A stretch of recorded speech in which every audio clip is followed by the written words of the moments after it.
Hello smart users, Ash here.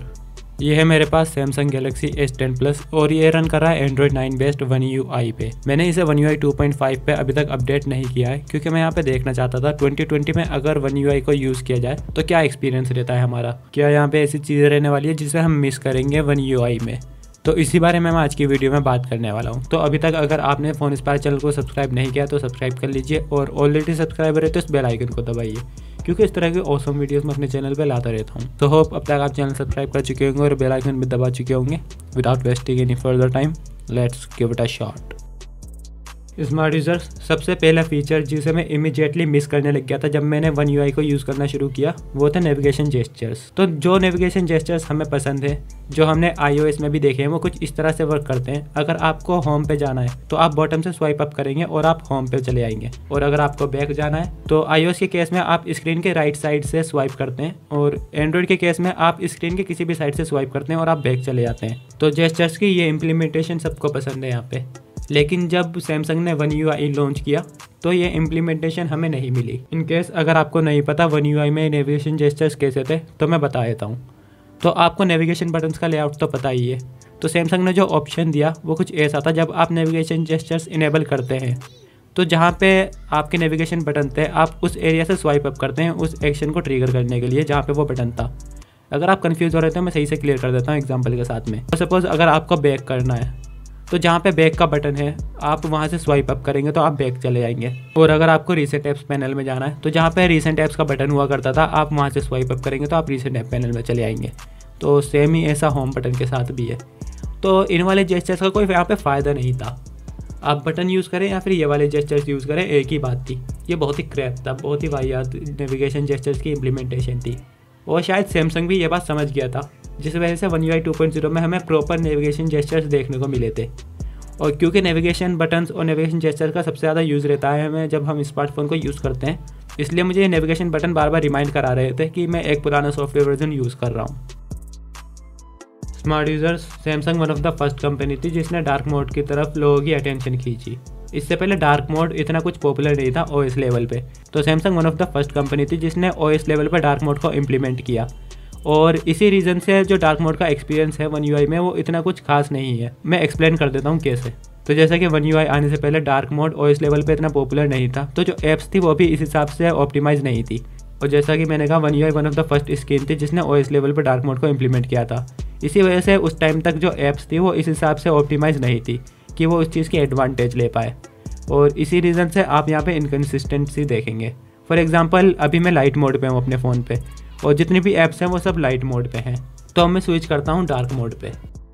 तो dark mode यहाँ पे मैंने इनेबल कर दिया है और जो सिस्टम ऐप्स हैं, जो फर्स्ट पार्टी ऐप्स हैं, वो सब यहाँ पे डार्क मोड पे स्विच हो गई है, कोई इशू नहीं है।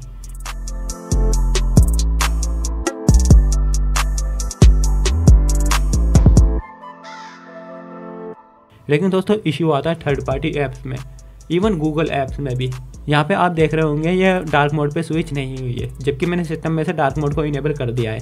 और उसका रीज़न यही है, जब One UI आया था तो ये ऐप्स इस हिसाब से ऑप्टिमाइज़ नहीं थी कि वो एडवांटेज ले पाएँ। और इवन जो ऐप्स डार्क मोड को सपोर्ट करती है, आपको सेटिंग में जाके उनका डार्क मोड अलग से इनेबल करना पड़ता था।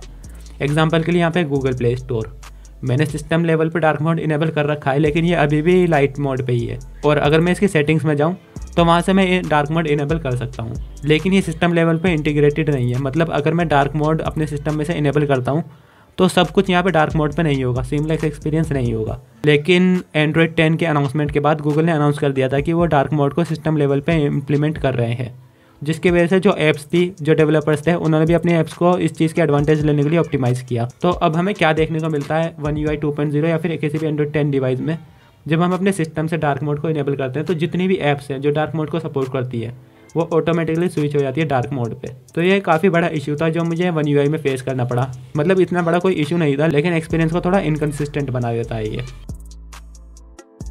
स्मार्ट यूज़र्स, कैमरा के साथ भी कुछ अच्छा एक्सपीरियंस नहीं रहा मेरा One UI में। परफॉर्मेंस से यहाँ पे कोई भी इशू नहीं है, परफॉर्मेंस बिल्कुल टॉप नॉच है।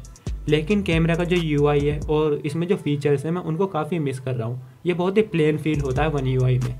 यहाँ पे मोड्स बहुत कम है और UI भी कुछ इतना ज़्यादा अच्छा नहीं लगता इसमें। जो मोड्स मैनेज करने का UI था One UI 2.5 या 2.0 में, वो काफ़ी अच्छा था, जो यहाँ पे नहीं देखने को मिलता।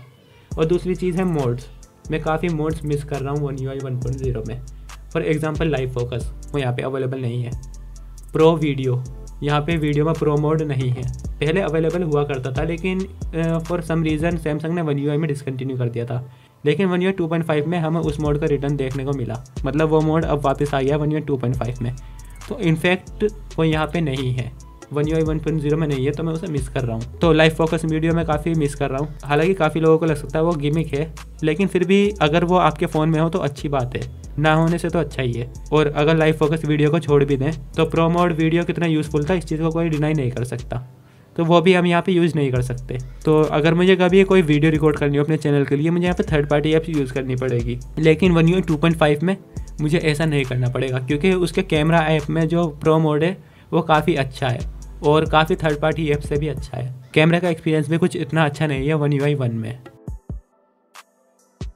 स्मार्ट यूज़र्स, ऐसा नहीं है कि पूरा एक्सपीरियंस मेरा नेगेटिव ही रहा वन UI 1 के साथ में। कुछ चीज़ें यहाँ पे अच्छी भी थी जो मैं चाहता हूँ कि वन UI 2.0 या 2.5 में भी होनी चाहिए थी, और उनमें से एक चीज़ है प्रॉपर स्क्रीन ऑन टाइम। अगर आपने नोटिस किया हो या फिर आपको पता हो तो वन UI 2.0 या 2.5 में प्रॉपर स्क्रीन ऑन टाइम नहीं दिखता। उसमें जो स्क्रीन ऑन टाइम है वो डेज के हिसाब से दिखता है, आज के दिन का कितना स्क्रीन ऑन टाइम है, कल के दिन का कितना स्क्रीन ऑन टाइम था, या पिछले वीक का कितना स्क्रीन ऑन टाइम था।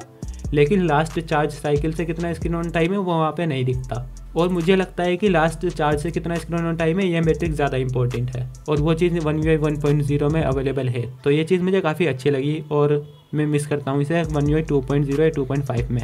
By the way one UI 3.0 update के बाद ये चीज़ हमें उसमें भी मिलने वाली है, तो ज़्यादा दिन इस फीचर को या फिर इस चीज़ को मिस नहीं करना पड़ेगा। तो स्मार्ट यूज़र्स, ये था मेरा experience Android 9 best one UI के साथ में। अगर आप मेरे पॉइंट से एग्री करते हैं तो मुझे कमेंट्स में बताइए, या फिर अगर आपको लगता है मैं कहीं पे गलत था तो भी मुझे कमेंट्स में बताइए, वहाँ पे डिस्कस करते हैं। और अगर वीडियो अच्छी लगी तो वीडियो को लाइक करके ज़रूर जाना। तो साइन ऑफ करते हैं आज की वीडियो को।